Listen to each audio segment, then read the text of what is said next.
Assalamualaikum warahmatullahi wabarakatuh, teman-teman. Kami di sini dari kelompok 3 ingin mempresentasikan tentang teori konseling behavioral atau pendekatan behavioral. Di dalam kelompok 3 ada saya sendiri yang bernama Agustina, lalu ada Alvira Husnia Fajriyah, Lisa Dewi Utami, Lovensky Jonathan Prasetyo, Rizka Dinanti, dan Yudisti Ramadan. Materi yang akan dibahas yang pertama adalah pengertian dan konsep konseling behavioral. Yang kedua ada pendekatan behavioral. Yang ketiga ada peran konselor. Dan yang terakhir ada teknik konseling. Lalu yang pertama, pengertian teori konseling behavioral. Konseling behavioral adalah sebuah proses konseling atau bantuan yang diberikan oleh konselor kepada klien dengan menggunakan pendekatan tingkah laku atau behavioral dalam hal pemecahan masalah-masalah yang dihadapi serta dalam penentuan arah kehidupan yang ingin dicapai oleh diri klien. Menurut Krumboltz dan Thoresen, Surya 1988, nomor 187. Konseling behavioral adalah suatu proses membantu orang untuk belajar memecahkan masalah interpersonal, emosional, dan keputusan tertentu. Selanjutnya, konsep dasar teori konseling behavioral. Muhammad Surya 1988 memaparkan bahwa dalam konsep behavioral, perilaku manusia merupakan hasil belajar, sehingga dapat diubah dengan memanipulasi dan mengkreasi kondisi-kondisi belajar. Pada dasarnya, proses konseling merupakan suatu penataan proses atau pengalaman belajar untuk membantu individu untuk mengubah perilakunya agar dapat memecahkan masalahnya. Hal yang paling mendasar dalam konseling behavioral adalah penggunaan konsep-konsep behaviorisme dalam pelaksanaan konseling, seperti konsep reinforcement yang merupakan bentuk adaptasi dari teori pengkondisian klasik Pavlov dan pengkondisian operan dari Skinner. Menurut Surya juga 1988 menyatakan bahwa ada 3 macam hal yang dapat memberi penguatan, yaitu 1. Positive reinforcer, yang kedua negative reinforcer, dan ketiga konsekuensi and natural stimuli. Selanjutnya ada pendekatan behavioral. Konselor yang mengambil pendekatan behavioral membantu klien untuk belajar cara bertindak yang baru dan pantas, atau membantu mereka untuk memodifikasi atau mengeliminasi tingkah laku yang berlebih. Dengan perkataan lain, membantu klien agar tingkah lakunya menjadi lebih adaptif dan menghilangkan maladaptif. Menurut Glading 2004, pendekatan behavioral merupakan pilihan untuk membantu klien yang mempunyai masalah spesifik seperti gangguan makanan, penyalahgunaan zat, dan disfungsi psikoseksual. Juga bermanfaat untuk membantu gangguan diasosiasikan dengan kecemasan, stres, asertivitas, berfungsi sebagai orang tua, dan interaksi sosial menurut Glading 2004. Selanjutnya ada metode konseling behavioral. Menurut Krumboltz Surya 1988, halaman 188 memberikan 4 kategori pendekatan konseling behavioral. Yang pertama ada operant learning. Pendekatan ini merupakan adaptasi dari 2 teori conditioning dari Pavlov dan Skinner. Pendekatan ini memfokuskan pada penguatan atau reinforcement dalam pembentukan perilaku klien yang dikehendaki. Yang kedua ada social modeling. Pendekatan belajar sosial bertolak dari pendapat Bandura tentang 3 sistem terpisah namun merupakan sistem pengatur yang saling berkaitan.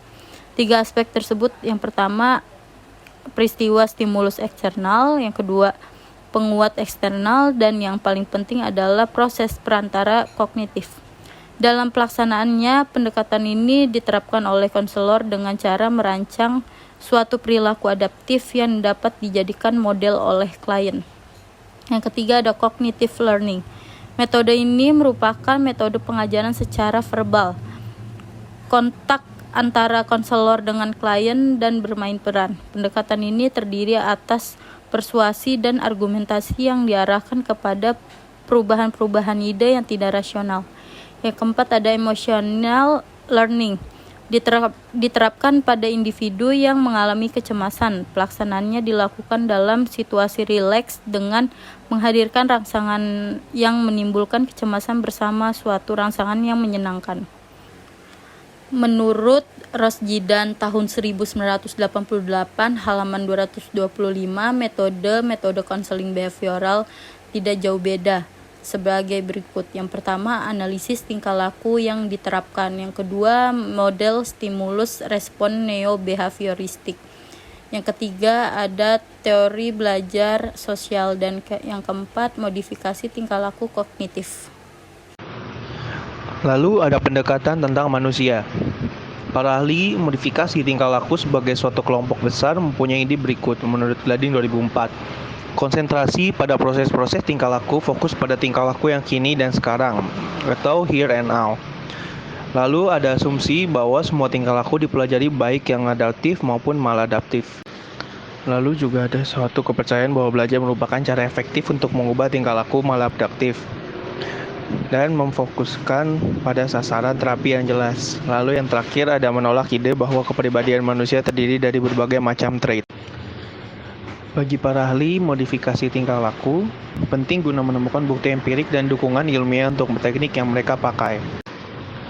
Beberapa ahli yang menyikapi pembelajaran sosial kognitif menekankan bahwa orang memperoleh pengetahuan dan tingkah laku baru dengan cara mengamati orang lain dan berbagai macam kejadian tanpa mereka sendiri harus melakukan tingkah laku tersebut dan tanpa konsekuensi langsung kepada diri mereka. Misalnya modeling.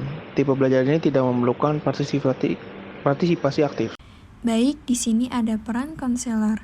Dalam proses ini, konselor berfungsi sebagai konsultan, guru, penasihat, pemberi dukungan, dan fasilitator. Ia juga bisa memberi instruksi atau mensupervisi orang-orang pendukung yang ada di lingkungan klien, yang dimana membantu dalam proses perubahan tersebut. Konselor behavioral yang efektif beroperasi dengan perspektif yang luas dan terlibat dengan klien dalam setiap fase konselingnya. Selanjutnya, teknik-teknik konseling. Yang A, teknik-teknik tingkah laku umum. Dibagi menjadi 3. Yang pertama, skedul penguatan. Bila suatu tingkah laku baru saja dipelajari, maka tingkah laku itu harus diperkuat setiap kali muncul dengan perkataan lain. Penguatan yang berlangsung terus. Setelah terbentuk, frekuensi penguat dapat dikurangi dengan perkataan lain memakai penguat intermiten, agar tingkah laku tetap bertahan. Yang kedua, shaping. Shaping itu merupakan tingkah laku yang dipelajari secara bertahap dengan pendekatan suksesif. Untuk mempelajari keterampilan baru, konselor dapat memecah-mecah tingkah laku. Yang ketiga, ekstinksi. Eliminasi dari tingkah laku karena penguat tidak diberikan lagi. Hanya sedikit individu yang mau melakukan sesuatu yang tidak memberi keuntungan. B. Teknik-teknik spesifik. Yang pertama ada desentisasi sistematik. Desentisasi sistematik dirancang untuk membantu klien mengatasi ansietas dalam situasi tertentu. Klien diminta supaya menggambarkan situasi yang menimbulkan kecemasan dan kemudian harus membuat urutan situasi yang paling menimbulkan kecemasan sampai tidak menimbulkan keprihatinan.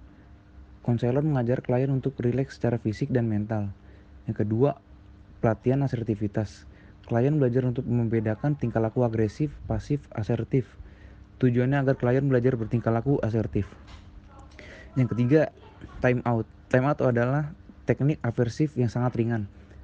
Klien dipisahkan dari kemungkinan mendapatkan penguat positif. Sangat efektif bila digunakan untuk waktu yang singkat, misalnya 5 menit. Yang keempat, implosion dan flooding.